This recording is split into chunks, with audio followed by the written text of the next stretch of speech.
देखिए, मैं यहाँ पर all India Muslim personal law board ने कल परभनी में जो हमारे पूरे मुल्क में इस वक्फ अमेंडमेंट एक्ट के खिलाफ जो एक प्रोटेस्ट का ऐलान all India Muslim personal law board ने किया, कल हमारी एक बहुत कामयाब पब्लिक प्रोटेस्ट मीटिंग हुई परभनी में, और इसीलिए हम यहाँ पर औरंगाबाद भी आए थे आप सबों से मिलने के लिए। अब आपको सवाल है तो पूछिए, और पूरा तफसील प्रोटेस्ट का प्रोग्राम जनरल सेक्रेटरी साहब कासिम रसूल इलियास साहब आपको बताएंगे। जी, अभी जो भारत पाकिस्तान का जो मसला चल रहा है, युद्ध होने की कगार पर यह सब आ चुका है, क्या भूमिका है आपकी? नहीं, देखिए, ऐसा मत बोला करिए।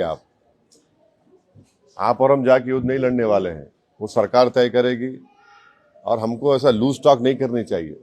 ये गवर्नमेंट तय करेगी, मगर हमारा एक ही गवर्नमेंट से डिमांड है कि ये जो मोदी सरकार की जो डिटेरेंस पॉलिसी है उसको दोबारा उनको देखने की ज़रूरत है, क्योंकि सर्जिकल स्ट्राइक हुआ और फिर बालाकोट हुआ, और देश को ये बताया गया था कि अब इसके बाद ये लोग इस तरह की हरकत नहीं करेंगे, मगर फिर कर रहे हैं। और रीसी एक मुकाम है वैष्णो देवी के पास, पिछले साल जुलाई में 60 टूरिस्ट को मारे थे वहां पे। तो ये डिटेरेंस पॉलिसी देखने की जरूरत है। और ऑल पार्टी मीटिंग में पूरे अपोजिशन ने गवर्नमेंट को कहा कि आप एक्शन लीजिए, जो आप सही समझते हम सपोर्ट करेंगे, ताकि मरने वाले परिवारों से इंसाफ हो सके और ये दोबारा ऐसी हरकत नहीं होना। तो हम लोग तो पूरा गवर्नमेंट को सपोर्ट करें कि वो क्या एक्शन लेंगे, वो गवर्नमेंट बताएगी, हमको नहीं मालूम, आपको मालूम, तो गवर्नमेंट तय करेगी। मगर हमारा मानना यह है कि पाकिस्तान में ये मौजूद हैं, ये टेररिस्ट, उनको वहीं से सपोर्ट किया जाता, उनको तैयार किया था, फाइनेंस किया जाता, और अनफॉर्चुनेटली वो बॉर्डर क्रॉस करके आए, पहलगाम तक आ गए। तो और चाहे 26/11 का हो, पाकिस्तान से आए थे, उस वक्त भी वो लोग डिनाई किए, पहले हम नहीं किए। जब अजमल कसब पकड़ा गया तो उनको एक्सेप्ट करना पड़ा।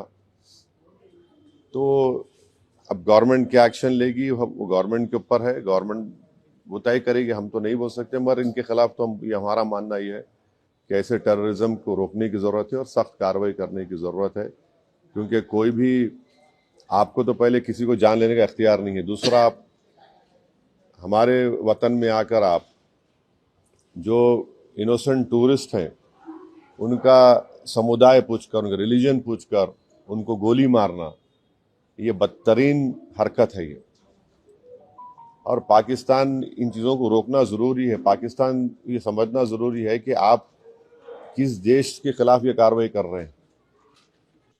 उनका जो एनुअल बजट है, हमारी मिनिस्ट्री ऑफ डिफेंस का बजट उससे बढ़ के है, और वो लोग जो है भारत से उनका टाइम आधा घंटा पीछे है।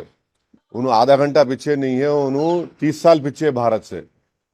और वहाँ के जो पॉलिटिशियन जो ये क्या बोलते हैं, बड़बड़ापन बोलते हैं ना, ये बकबक कर रहे हैं ना, मत करो ऐसा। आप ये ठीक नहीं है। आपके घर में आप इन शैतानों को पाल रहे हैं। आपके पास बलूचिस्तान का मसला है, आपका टीटीपी का मसला है, आप उसको देखो। आप क्या बना सकते हैं वहां पे? दवाएं नहीं बना सकते, मलेरिया की दवा नहीं बना सकते, तुम क्या बात कर रहे हैं आप? तो ये इस तरह के जो बातें कर रहे हैं वो लोग, ये ठीक नहीं है। सवाल सिंधु का पानी सिंधु नदी का पानी जो है रोकने का निर्णय भारत सरकार ने लिया, उसको उत्तर दिया कि हम बम डाल देंगे जो भुट्टो है। दोनों मुद्दों को कैसे देखिए, वो उन्होंने जो है अभी राजनीति में आए हैं, उनको ये सोचना पड़ेगा कि उनकी अम्मा को किसने मारा। टेररिज्म तो मारी ना उनकी वालदा, उनको अगर वो समझ में नहीं आ रहा तो क्या समझाएंगे उनको भी? भाई, जिसकी मां को उसी के होम ग्रोन टेररिस्ट ने मार दिया, तो वो बात समझो ना तुम। आपकी मां को जब गोली मारा तो टेररिज्म है, और हमारे बेटियों को, माओं को जो मारे, टेररिज्म नहीं है क्या वो? तो उनको समझने की जरूरत है बात को। तो जहां तक इंडस वाटर ट्रीटी का सवाल है, देखिए, ये वर्ल्ड बैंक ने एग्रीमेंट करा था 1960 में, मगर अब गवर्नमेंट डिसीजन लिया, ठीक है, मगर हम पानी कहां रखेंगे? पानी कहाँ रखते भाई, पानी रखने की जगह भी तो ना अपने को, तो हमको वो पानी स्टोरेज की जगह बनाना पड़ेगा, पर तो पानी तो जाना पड़ेगा। तो वो गवर्नमेंट डिसीजन लिया है, ठीक है, हम उस पर गवर्नमेंट का फैसला है, कैबिनेट कमेटी ऑन सिक्योरिटी में गवर्नमेंट डिसीजंस लिए, हम उसको मानते हैं। देश में हिंदू और मुस्लिम में झगड़ा लगाने के लिए समुदाय पूछकर मारा गया, ऐसा लगता है? बिल्कुल बिल्कुल, देखिए वही तो हम कह रहे हैं कि आईएसआई हो या आईसिस हो, आईसिस खुरासान हो, या फिर आपके जो डीप स्टेट है या एस्टेब्लिशमेंट है पाकिस्तान का, वो तो यही चाहते हैं कि इस देश में हमेशा के लिए हिंदू मुसलमानों के झगड़े चलते रहे। तो इसीलिए उन्होंने हरकत की, और उनका वहाँ कश्मीर में जाकर नॉन मुस्लिम को, हमारे हिंदू भाई बहनों को मारने का मकसद एक ही था कि कश्मीर को ये बताना चाह रहे थे कि यहाँ कोई नॉन मुस्लिम नहीं आ सकता। तो उनका मकसद वही है। तो हम पूरे देशवासियों से अपील कर रहे हैं कि आप ऐसे वक्त पे, अपनी पॉलिटिकल डिफरेंसेस होंगे, मगर आप उन लोगों को कामयाब होने मत दीजिए जो इस देश को कमजोर करना चाहते हैं, इसकी यूनिटी को कमजोर करने करके। कश्मीर पर जैसा कि नाम लेकर मारा गया कहा जा रहा है, तो उसी तरह से अब मुल्क में हिंदू मुस्लिम किया जा रहा है। बीजेपी लीडरान जो है तो नाम लेकर पूछ कर मार रहे हैं। दादर का वाकया सामने आया है। तो ठीक है, वो जो कर रहे गलत कर रहे, वो लोग मुल्क के मुफाद में काम नहीं कर रहे, हम उसका मजम्मत करते, कंडेम करते हैं। अब आपके ही डिप्टी चीफ मिनिस्टर महाराष्ट्र के, वो खुद बोल रहे कि वो जो बच्चा जो जान दे दिया अपनी, आदिल, वो तो अपनी जान दे दिया ना। वो कहाँ देख रहा था कि मुसलमान हिंदू देख रहा, इंसान को देख रहा था। वो जान बचाने के लिए वो टेररिस्ट से वेपन छीनने की कोशिश किया, उसको मार दिए। तो ये जो अगर हमारे देश में से कोई कर रहा है गलत है, ये इसको हम कंडेम करते हैं। सरकार ने जो अल्टीमेटम दिया था कि जितने भी पाकिस्तानी उनको पाकिस्तान भेजा जाए, वो चले जाए, मगर यहाँ की राज्य सरकार में जो है देवेंद्र फडणवीस बोल रहे कि पूरे गए, और एक नाथ शिंदे जी बोल रहे 160 अभी बाकी है। मेरे को नहीं मालूम है, ये तो गवर्नमेंट बोल रही है। युद्ध कितना लड़ना पड़ेगा भारत में? अरे भाई, अभी गवर्नमेंट को छोड़ो ना, ऐसा लूज टॉक मत करिए। गवर्नमेंट का डिसीजन होगा, गवर्नमेंट पूरा सोच के फैसला करेगी।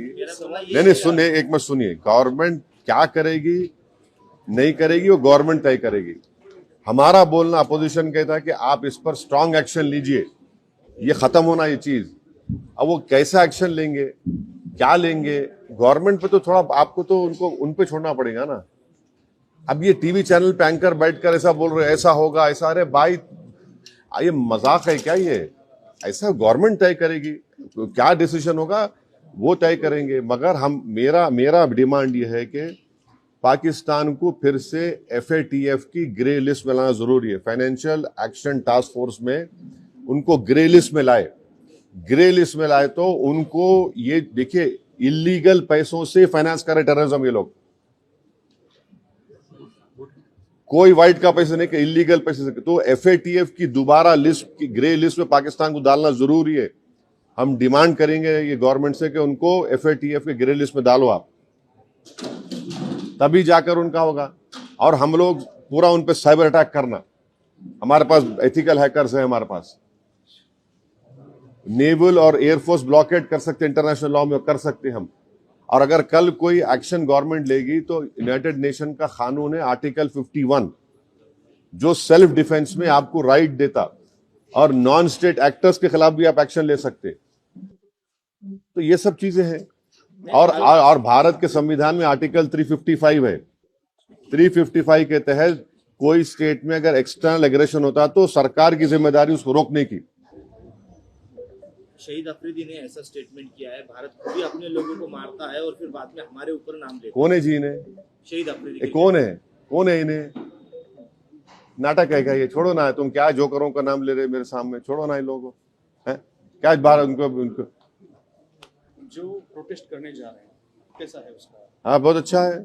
कल परभनी में इतना शानदार मीटिंग हुआ, आप नहीं देखे फोटो? देखिए ना फिर। तो क्या आगे? अब वो सब हमारे सदर साहब आए हुए हैं, आपको तफसील सुनाएंगे। मगर हमारा देखिए, आपको हम समझा रहे, पंढरपुर की मंदिर है, पंढरपुर की मंदिर में ट्रस्टी कौन हो सकता है बोलो आप?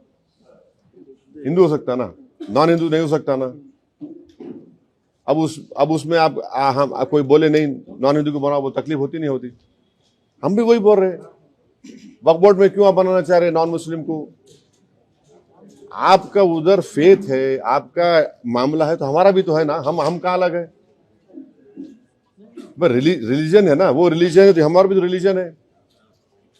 आप पंदरपुर में अगर नॉन हिंदू को नहीं बना सकते तो वक्फ बोर्ड में कैसे बनाएंगे आप? दो तो है, बन भी सकता अरे क्या बन सके। नहीं, सुनिए, देखिए, आपको नहीं मालूम, मैंडेटरी 2 को बनाने का है और दूसरे सेक्शन में रिलीजन न्यूट्रल है, तो बढ़ के भी बना सकते हो लोग।